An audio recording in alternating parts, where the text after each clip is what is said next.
ममता बनर्जी की ममता अब भारत ही नहीं दुनिया को समझ आ रही है। इसीलिए ऑक्सफोर्ड यूनिवर्सिटी में उनके खिलाफ नारेबाजी हुई, गो बैक ममता के नारे लगे। इसके बाद से अब बंगाल में सियासी घटनाक्रम बदलने लगा है। क्या बड़ा होने जा रहा है? क्या टीएमसी के विधायक बगावत पर उतर आए हैं? जानेंगे इसे।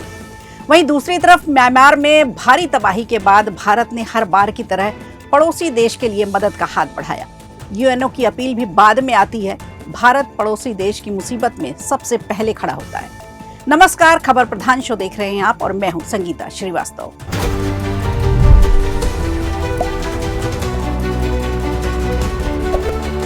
ऑक्सफोर्ड में हुए अचानक विरोध के बाद से सीएम ममता बनर्जी हो गई हैं परेशान। क्या उठ रही है ब्रिटेन टू बंगाल के बाद अब ममता का पत्ता साफ करने की मांग? जी हां, ऐसा देखा गया है जब विपक्ष का कोई भी नेता विदेश जाता है, स्पीच देता है तो उसका जमकर विरोध देखने को मिलता है। इसके पहले राहुल गांधी भी बड़ी बड़ी यूनिवर्सिटी में स्पीकर बनकर गए। स्पीकर तो अच्छे हैं, लेकिन मोदी का विरोध करते करते वो देश विरोधी हो जाते हैं, जिससे उनका खुद का विरोध देखने को मिलता है। अब ऐसा ही कुछ ममता बनर्जी के साथ भी हुआ। बस फर्क इतना सा था कि पश्चिम बंगाल की सीएम ममता बनर्जी को अपने कुशासन की वजह से विरोध झेलना पड़ा, तो वहीं राहुल गांधी को अपने बयानों को लेकर विरोध का सामना करना पड़ता है। ममता बनर्जी ने जैसे ही भारतीय अर्थव्यवस्था को लेकर अपना बयान दिया, वैसे ही भाजपा ने उड़ता तीर जैसे लपक लिया और अब बीजेपी हमलावर है। दरअसल सियासी उथल पुथल के बाद ममता बनर्जी के लिए सबसे बड़ी चुनौती है कि वो अपने विधायकों को अनुशासित कैसे रखें। आपको जानकर हैरानी होगी कि पश्चिम बंगाल विधानसभा में बजट सत्र के आखिरी दिन टीएमसी के लगभग 100 से ज्यादा विधायक अनुपस्थित रहे, पहुंचे ही नहीं, जिसे लेकर टीएमसी ने अपने अनुपस्थित विधायकों के खिलाफ नोटिस जारी किया है। 20 मार्च को विधानसभा के बजट सत्र का आखिरी दिन था और टीएमसी ने 19-20 मार्च के लिए व्हिप जारी किया था, लेकिन इसका असर केवल पहले दिन ही हुआ, क्योंकि 20 मार्च को टीएमसी के 100 से ज्यादा विधायक आए ही नहीं, अनुपस्थित रहे। टीएमसी के एक वरिष्ठ विधायक ने कहा कि 20 मार्च को मुश्किल से टीएमसी के 60 विधायक ही मौजूद थे। हम भाग्यशाली हैं कि बीजेपी ने विधानसभा से वॉकआउट कर दिया। अगर वो मौजूद होते और वित्त विधेयक पर वोटिंग के लिए कहते तो हम हार सकते थे। आपको बता दें, वित्त विधेयक पारित न हो पाने को तकनीकी रूप से सरकार के विरुद्ध अविश्वास प्रस्ताव माना जाता है। टीएमसी के चीफ व्हिप निर्मल घोष ने कथित तौर पर स्पीकर के कार्यालय से अनुपस्थित विधायकों की अंतिम सूची मांगी है और अब ये कहा जा रहा है कि ममता बनर्जी के लौटने पर पार्टी के नेता उनके साथ चर्चा करेंगे। यानी ममता बनर्जी कितना भी कुछ कह लें, लेकिन उनका भाग्य उनका साथ ही देता है।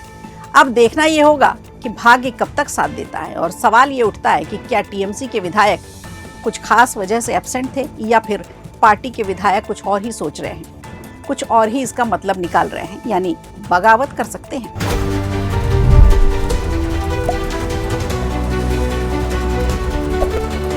भारत और भारत की सेना हमेशा से ही अपने पड़ोसी देश की मदद के लिए हमेशा आगे रही है, फिर चाहे वो नेपाल हो, भूटान हो, म्यांमार हो या श्रीलंका हो। दरअसल पड़ोसी मुल्क म्यांमार में आए विनाशकारी भूकंप में अब तक हजारों की मौत हो चुकी है। मौत का खौफनाक मंजर जब सामने आया तो हजारों लोग घायल भी दिखे। भारी तबाही में सब कुछ धराशायी हो गया।